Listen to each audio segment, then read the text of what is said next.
जब मैं 4 साल की थी तो मेरी मम्मी की डेथ हो गई थी। उसी टाइम मैंने सोचा कि ऐसे मैं घर के अंदर घुट-घुट के जीऊँगी तो मैं शायद नहीं जी पाऊँगी। उसके बाद जब मैं 17 साल की थी तो मेरी शादी हो गई और शादी के बाद भी घर की आर्थिक स्थिति ठीक नहीं थी। पड़ोस के लोग भी बोलते, पता नहीं कल तो आपकी बहू वहाँ जा रही थी, वहाँ जा रही थी, पता नहीं किसके साथ में घूम रही है। हम एक बार तो निराश हो गए कि अब क्या करें?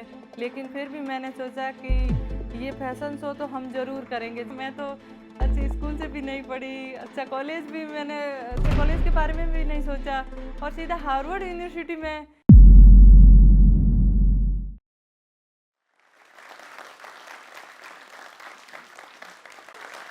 नमस्कार, मैं रूमा देवी राजस्थान बाड़मेर से और आज आई हूँ जोश टॉक के मंच पे अपनी कहानी बताने। तो मैं बाड़मेर ज़िले से 30 किलोमीटर दूर रावसर गांव में मेरा जन्म हुआ। गांव मतलब इकट्ठे घर में नहीं रहते हैं, हमारे डेजर्ट के बीच में दूर दूर ढाणियाँ बनी हुई है, वहाँ पे हम रहते हैं। और जब मैं 4 साल की थी तो मेरी मम्मी की डेथ हो गई थी और डेथ इस वजह से हुई कि डिलीवरी होने वाली थी और वहाँ पे इतने संसाधन नहीं थे जो उनका इलाज करा पाए। और मेरा छोटा भाई हुआ, उस टाइम मम्मी और भाई दोनों की डेथ हो गई। और उसके बाद में मैं स्कूल जाती, लेकिन स्कूल हमारा बहुत दूर हुआ करता था, 3-4 किलोमीटर हम पैदल जाते वापस आते। तो घर आते तब मुझे लगता कि मुझे ये पूछने वाला कोई नहीं है कि बेटा आपने खाना खाया है या नहीं खाया है। तो काफ़ी दिक्कतें होती, माँ की बहुत याद आती थी। जब 8वीं में मैं आई तो मेरी स्कूल छूट गई और उसके बाद में घर की जिम्मेदारियाँ, घर में काम करना, पशुपालन का काम करना, पानी लाना, क्योंकि पानी की वहाँ पे बहुत दिक्कत थी। पानी मेरे पास में बैलगाड़ी हुआ करती थी तो मैं हमारे घर के लिए पानी लाती और अड़ोस पड़ोस में भी उनके लिए भी लेके आती। वहाँ से मुझे थोड़े बहुत पैसे मिलते, उससे खुशी होती। और जब मुझे टाइम मिलता तो मैं दादी के साथ में बैठ के कसीदाकारी का काम सीखती थी, क्योंकि दादी हमेशा भेड़ की जो ऊन होती उसकी कताई करके वो पहनने के लिए धाबले बनाती, ओढ़ने के लिए लुंकार बनाती। और मेरी बुआ के लिए भी वो एक बहुत अच्छे से लुंकार बनाया उन्होंने और मुझे भी बोलती बेटा तेरे लिए भी मैं ये बनाऊंगी। तो मुझे बहुत अच्छा लगता था और मैं उनके साथ में बैठ के कढ़ाई का काम सीखी थी। उसके बाद जब मैं 17 साल की थी तो मेरी शादी हो गई और शादी के बाद भी घर की आर्थिक स्थिति ठीक नहीं थी। और जब शादी से 2 साल बाद में मेरे पहला बच्चा होने वाला था तो मुझे लगा कि अब तो मेरी ज़िंदगी में खुशियाँ आएगी, लेकिन वो भी भगवान को मंजूर नहीं था। जो 48 घंटे ही रह पाया और उसको सांस में प्रॉब्लम थी, उनको अच्छे हॉस्पिटल में दिखाने की ज़रूरत थी, लेकिन इतने पैसे मेरे पास में नहीं थे तो मैं नहीं कर पाई।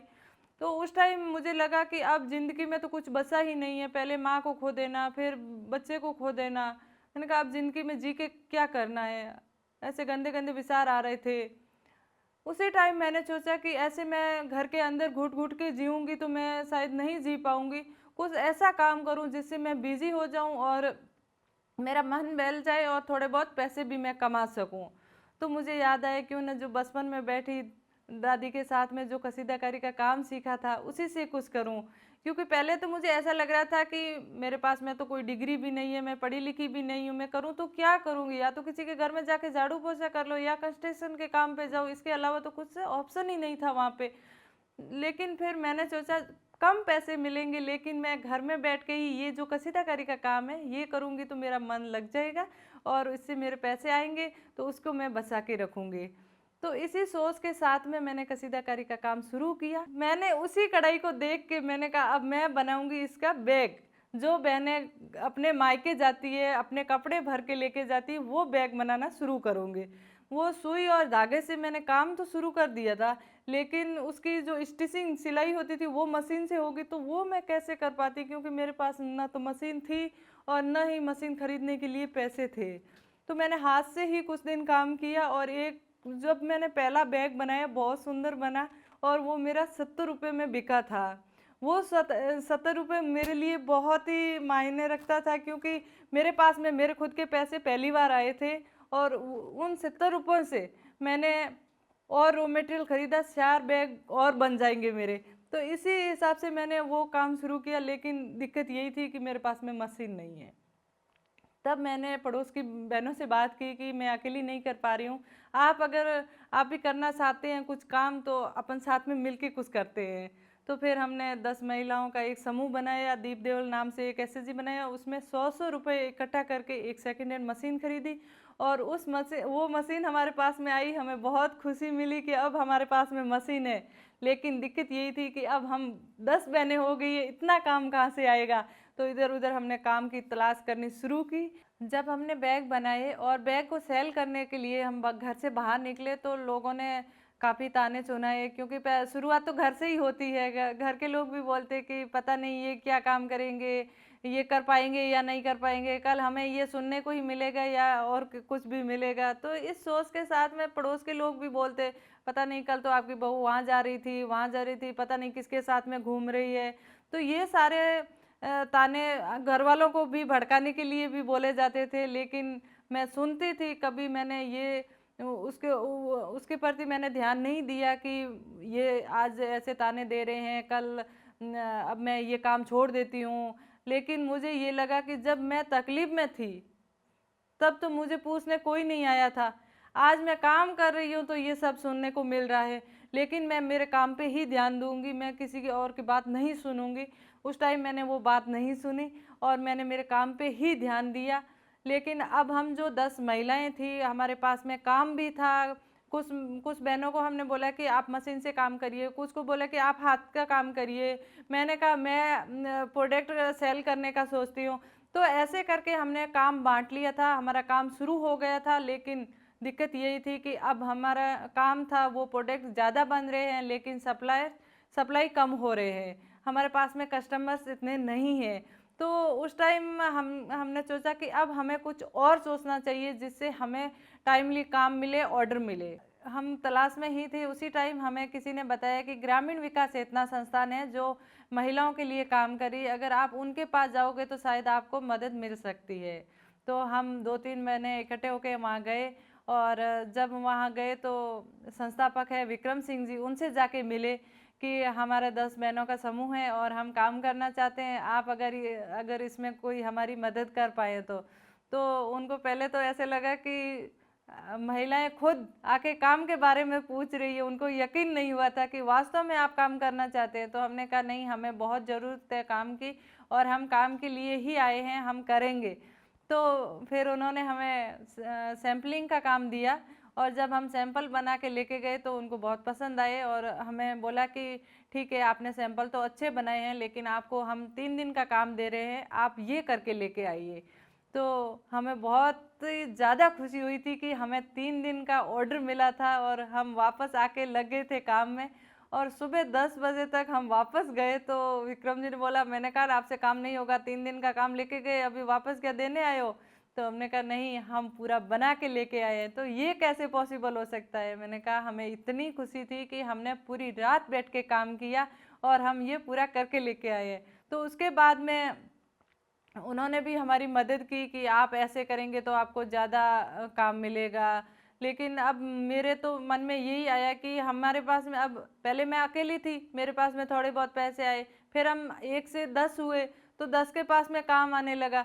लेकिन अब गांव में दूर दराज ढाणियों में बैठी बहनें पूरा दिन काम करती है लेकिन उसके पास में खुद के 2 रुपए भी नहीं होते, उसके लिए भी हमें कुछ करना चाहिए, उन बहनों को भी साथ में जोड़ना चाहिए। लेकिन उनके घर तक पहुंचने के लिए बहुत दिक्कत होती थी। 50 डिग्री प्लस टेम्परेचर में उनके घर तक पहुंचना, वो भी रेत के टिब्बों के बीच में, पाँव अंदर धंस जाते थे। या वहाँ से बस से जाते, फिर बस से उतर के उनके घर तक पहुंचना बहुत मुश्किल सफ़र था। लेकिन मैंने कहा नहीं, मैं उन बहनों को साथ में ज़रूर जोड़ूंगी, उनकी राय लूँगी कि वो काम करना चाहती है या नहीं चाहती है। तो उनके घर तक जैसे तैसे हम पहुँचते। लेकिन पहले तो उनके घर वाले बोलते, पता नहीं आप क्या सिखा के जाओगे इनको, ये कल हमारा कहना मानेगी या नहीं मानेगी, ये काम नहीं करेगी। तो हम एक बार तो निराश हो जाते कि हम इन्हीं के लिए आए हैं और यही मना कर रहे हैं। लेकिन हमें लगता कि हम उन खुद से बात करेंगे, तो उनसे बात करते तो ये पता चलता है कि वो काम करना चाहती है।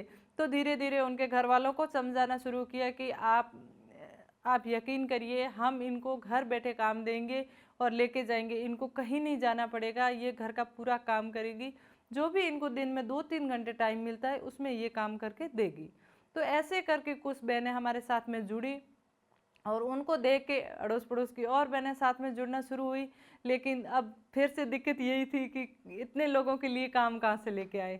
फिर हमने एक मीटिंग रखी और उससे ये निकल के आया है कि अगर अपन एग्जीबिशन करेंगे तो ज़्यादा सेल हो पाएगी और ज़्यादा लोगों को काम मिल पाएगा।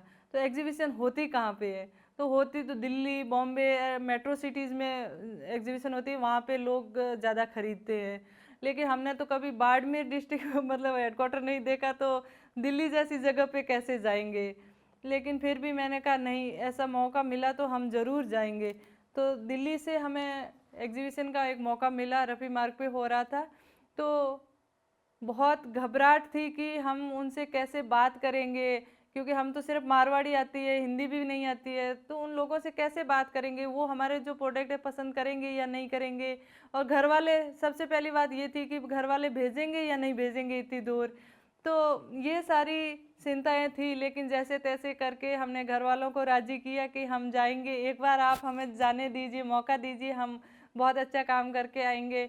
फिर दिल्ली पहुंच गए फाइनली। और दिल्ली पहुंचने के बाद में जब हमने स्टॉल लगाई और हमारे प्रोडक्ट डिस्प्ले किया, तो हमारे जो कस्टमर्स है वो ज़्यादातर लेडीज़ ही है। और वो आके बोलती है, बेटा ये इतना सुंदर काम आपने हाथ से किया है या मशीन से? तो हमने बोला नहीं, हमने ये हाथ का काम किया है और पूरा हाथ का है। हम वहाँ पे हमारी बहनें हैं वो बनाती है, हम भी बनाते हैं। तो उनको लगा कि वास्तव में ये कोई गांव से आए हैं। तो उन्होंने हमारा बहुत सपोर्ट किया, अच्छे से बात की और हमारा जो कॉन्फिडेंस लेवल था वो बढ़ा उससे। और पहली बार हमारी 10 से 15 हज़ार की सेल हुई थी। और उसके बाद हमने सोचा कि अब हम पीछे मुड़ के नहीं देखेंगे, हमें और अच्छा काम करना है। जो नेक्स्ट एग्जीबिशन होगी उसके लिए हम अच्छी तैयारी करके आएंगे। तो हम वापस जाके लगे थे इसी काम पे और हमने बहुत अच्छे से तैयारी करके जब नेक्स्ट एग्जीबिशन में हम गए, दस्तकार के साथ में हमने एक एग्जीबिशन किया और उसमें हमारी 10-15 हज़ार सेल नहीं हुई थी, 50 हज़ार भी नहीं, लाख 2 लाख भी नहीं, हमारी पूरी 11 लाख की सेल हुई थी। और उसके बाद में हमने सोचा कि अब हम बिल्कुल पीछे मुड़ के नहीं देखेंगे, हम इसमें और नवाचार करेंगे और लोगों को काम मिलेगा ऐसी व्यवस्था करेंगे। लेकिन क्या करें, जब हम उस टाइम सिर्फ कॉटन में ही प्रोडक्ट बना रहे थे, जैसे curtain, cushion cover, bed cover, ये तो क्यों ना इसमें हम पहनने के लिए कपड़े बनाएं जिससे ज़्यादा लोगों को खरीदने का मौका मिलेगा। क्योंकि बेड कवर तो हर कोई साल में 1-2 बार खरीदते हैं, लेकिन पहनने के लिए कपड़े तो बार बार लोग खरीदते रहते हैं, इससे ज़्यादा अपन को काम मिलेगा।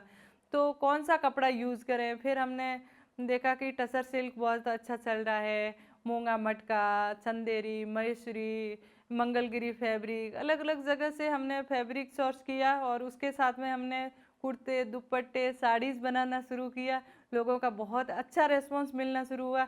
लेकिन फिर भी हमें लग रहा था कि ये फोल्ड किए हुए लोगों को ज़्यादा पता नहीं चल रहा है कि पहना हुआ कपड़ा कैसा लगेगा। तो उस टाइम हमने सोचा क्यों ना इसका अगर अपन फैशन शो करेंगे तो ज़्यादा लोगों को पता चलेगा और वो पहने हुए देखेंगे तो शायद ज़्यादा खरीद पाएंगे। लेकिन फैशन शो करना हमारे लिए एक चुनौती था कि सबसे पहले तो हम भी माइंडसेट से तैयार नहीं थे, क्योंकि हमने सुना था कि छोटे कपड़े पहनना ही फैशन शो होता है या ऐसा कुछ। तो किसी ने बताया नहीं, आप हेरिटेज फैशन शो भी कर सकते हैं। लेकिन अब हमें फैशन शो कहाँ करेंगे, इसकी तलाश में थे। तो राजस्थान हेरिटेज वीक हो रहा था, तो किसी ने बताया कि वहाँ पे जाके ट्राई कर सकते हैं।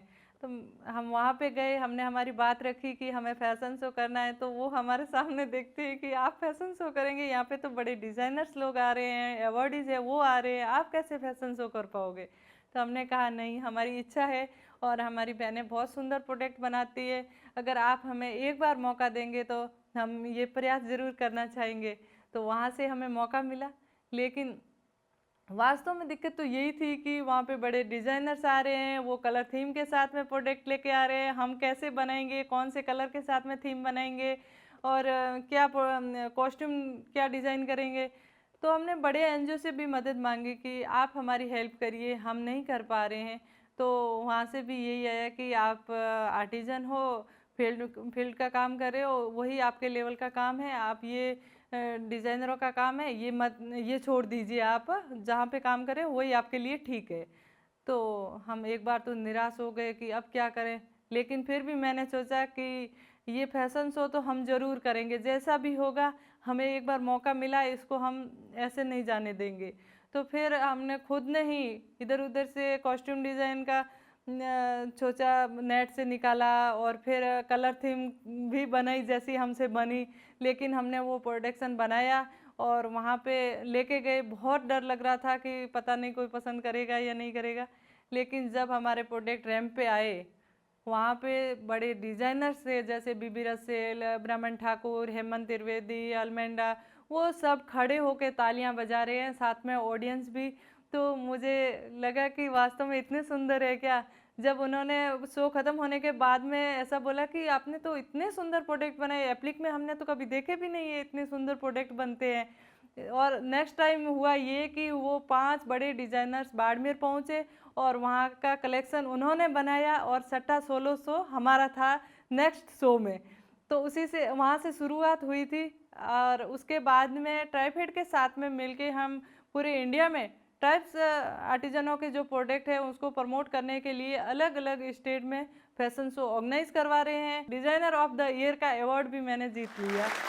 ये सारा काम हो ही रहा था, उसी टाइम हमें ज़िला स्तर पे एक अवार्ड मिला था कलेक्टर साहब के हाथों से। हमें बहुत खुशी हुई कि ये जो सबसे छोटा काम है, सुई धागे का काम है, इसकी वजह से हमें अवार्ड मिला है। उसके बाद में राज्य स्तर पे, उसके बाद में राष्ट्रपति जी के हाथों से हमें अवार्ड मिला। तो हमें बहुत अच्छा लगा कि जो एक अवार्ड मिला मुझे अकेली को है, लेकिन मुझे लगा कि ये पूरी हमारी जो 22,000 बहनें हैं उनका अवार्ड है। उसके बाद में मैं आपको बात करूं कि हार्वर्ड यूनिवर्सिटी यूएसए से मेरे पास में मेल आया कि हम आपको हमारे एनुअल फंक्शन में एज ए स्पीकर के तौर पे बुला रहे हैं। मैंने कहा मैं तो अच्छी स्कूल से भी नहीं पढ़ी, अच्छा कॉलेज के बारे में भी नहीं सोचा और सीधा हार्वर्ड यूनिवर्सिटी में मैं वहाँ क्या कर पाऊँगी। तो उन्होंने बोला नहीं, जो आप काम कर रहे हो वो हम नहीं जानते हैं, इसीलिए हम उस काम को जानने के लिए आपको बुला रहे हैं। तो मुझे लगा कि वास्तव में मुझे ये तो जाना चाहिए। तो हमारा वो प्लान बना और हम हार्वर्ड यूनिवर्सिटी भी पहुंच गए। वहाँ पे हमने कला के बारे में बताया, बहुत इच्छुक थे लोग सुनने के लिए। फिर हमने डेमो भी दिया और उसके बाद में भारतीय दूतावास में एक मीटिंग रखी गई जिसमें और यूनिवर्सिटीज़ कॉलेज के प्रोफेसर लोगों को बुलाया। और वहाँ पे जब हमने बात रखी तो उन्होंने बोला कि हम यहाँ से इंडिया में इंटर्न्स भेजेंगे, वहाँ की कला पे रिसर्च करके आएंगे और उसके बाद में इंडिया की कला को हम हमारे सिलेबस में शामिल करेंगे।